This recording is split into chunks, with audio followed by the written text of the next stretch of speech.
So hello everyone और स्वागत है आप सभी का। और आई होप आप सभी लोग अच्छे होंगे और अपनी प्रैक्टिस को, अपनी तैयारी को कंटिन्यू कर रहे होंगे। आज मैं आप लोगों के साथ अपना कुछ एक्सपीरियंस शेयर करूंगी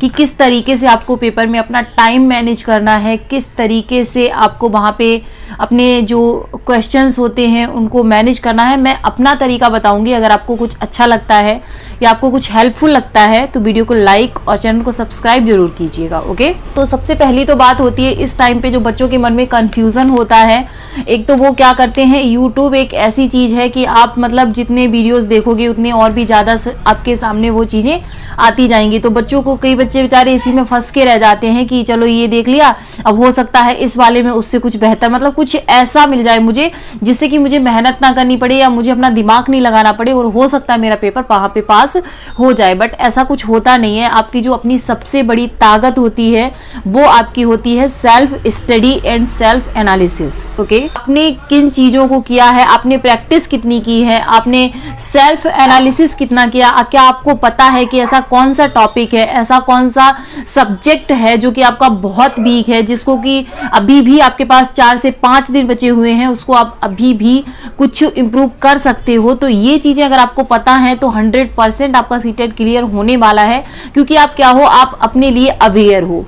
बहुत से बच्चे ऐसे होंगे जिन्हें अभी तक उन्हें ये नहीं पता है कि उन्हें वो किस सब्जेक्ट में मतलब कमजोर है, कौन सा ऐसा टॉपिक है जो उन्हें अभी भी नहीं आ रहा है, क्वेश्चंस को पढ़ना कैसे है, टैग वर्ड्स क्या होते हैं, किस तरीके से आपको क्वेश्चन पढ़ना है और करना है ताकि आप जल्दी से जल्दी यानी कि वहां पे अपने टाइम को मैनेज कर सको। देखो, मोस्ट इंपॉर्टेंट थिंग ऐसा नहीं है कि क्वेश्चन नहीं आते हैं, मतलब इतना मान लो 18 लाख फॉर्म भरे जाते हैं, उसमें से 3 से 4 लाख बच्चे ही पास करते हैं। तो क्या इतने भी बच्चों को नहीं आ रहे होते, क्वेश्चंस आते हैं, बट उनकी जो रणनीति होती है, एक स्ट्रैटेजी होती है पेपर को करने की, वो कहीं ना कहीं मिस्टेक होती है उसमें, इस वजह से वो लोग फेल हो जाते हैं। तो सबसे पहले तो देखो, प्रैक्टिस हम लोगों की चल ही रही है। अगर आप चैनल से जुड़े हुए हैं, फिर आप और कहीं से भी देख रहे हैं, तो प्रैक्टिस आजकल मैराथन्स इतनी लंबी लंबी पड़ी हुई हैं और वाकई में हेल्पफुल होती हैं मैराथन्स, क्योंकि उस समय आपका जो माइंड होता है पढ़ने के लिए एकदम रेडी होता है और वहां पे जो मतलब एक एक मैराथन्स में से आपको एक आइडिया लग जाता है ओवरऑल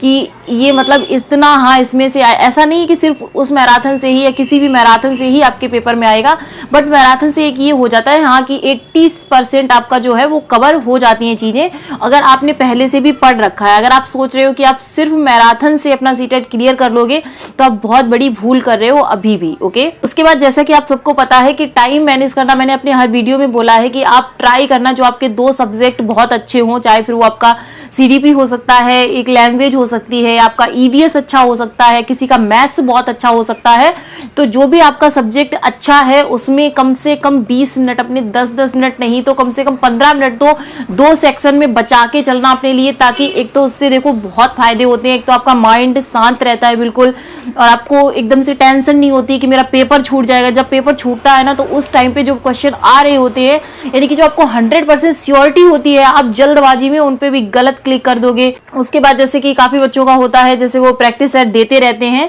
और उनके नंबर्स वगैरह नहीं बढ़ते हैं, तो उस टाइम पे आपको क्या करना है, आपको देखना है कि कौन सा टॉपिक आपका, कौन सा ऐसा सब्जेक्ट है जो कि अभी भी आपका 20 से नीचे स्कोर जा रहा है उसमें, क्योंकि अगर आप 20 भी लेके चलो तो 100 स्कोर आपका आराम से हो जाएगा किसी में। और जिसमें भी अभी तक आपका 20 से भी नीचे जा रहा है तो वहां पे आपको मेहनत करने की जरूरत है। आप क्या कर सकते हो, आप उसमें जो भी टॉपिक्स आपको अभी तक नहीं आ रहे हैं, अभी भी आपके पास 4 से 5 दिन तो अभी है, उसके बाद आपका पेपर कब होता है, अब जिसका पेपर लास्ट में होगा उसके पास तो अभी भी 1 महीना है, अगर वो चाहे तो अभी भी तैयारी कर सकते हैं जिन्होंने अभी तक कुछ भी नहीं पढ़ा है वो भी, क्योंकि सीटेट एक अंडरस्टैंडिंग बेस्ड एग्जाम है, इसमें आपको रटना नहीं है। मुझे इसकी ये सबसे बेस्ट चीज लगती है कि अगर आपने जरा सा चीजों को अपने अंदर मतलब ऑब्जर्व करने की कोशिश की, जरा सा आपने समझने की कोशिश की, जरा सा उनके जो सिद्धांत है उनके हिसाब से अपने आप को खुद में अपने आप को आपने एक टीचर ढूंढने की कोशिश की, तो 100% कोई है नहीं जो आपके सीटेट को वहां पे रोक पाएगा।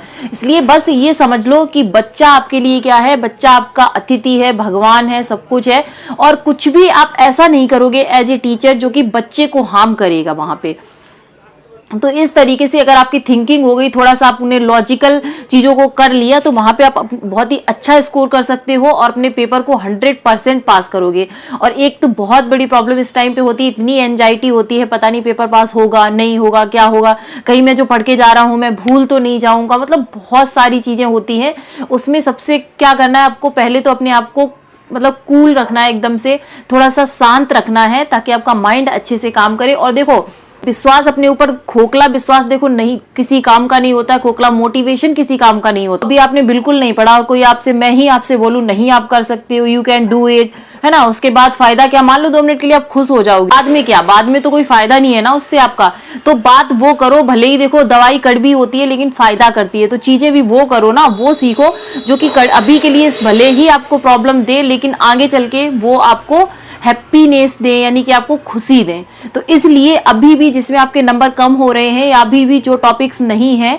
कोई आपकी क्वेरी है तो आप मुझे कमेंट सेक्शन में पूछ सकते हो, अगर आपका अभी भी कोई डाउट है। और उसके बाद आप किस में प्रैक्टिस कर रहे हो, किस में नहीं कर रहे हो, अब आपका जो टाइम है ये खुद को दो, खुद को जांचो। मैं अभी टेलीग्राम अगर आपने ज्वाइन नहीं किया है तो कर लीजिए, मैं उस पर आपको जो प्रीवियस ईयर जितने भी 21 दिसंबर में 1 महीने पेपर चले थे, मैं सारे पेपर्स आपको अभी शेयर करूंगी उस पर, और सबकी आंसर की शेयर करूंगी। वहां से आप खुद को मतलब 1-2.5 घंटे, अगर पूरे दिन में आप वर्किंग हो, आप स्कूल वाले बच्चे हो, प्रैक्टिस नहीं कर पा रहे हो, तो भी आप एक प्रैक्टिस सेट डेली लगाओ, ओके। और उसके बाद अगर आपने प्रैक्टिस सेट कंप्लीट कर लिए हैं, क्योंकि बहुत दिनों से बच्चे अवेयर भी हैं बहुत सारे, तो अगर आपने वो कंप्लीट कर लिए हैं तो अब आप मॉक टेस्ट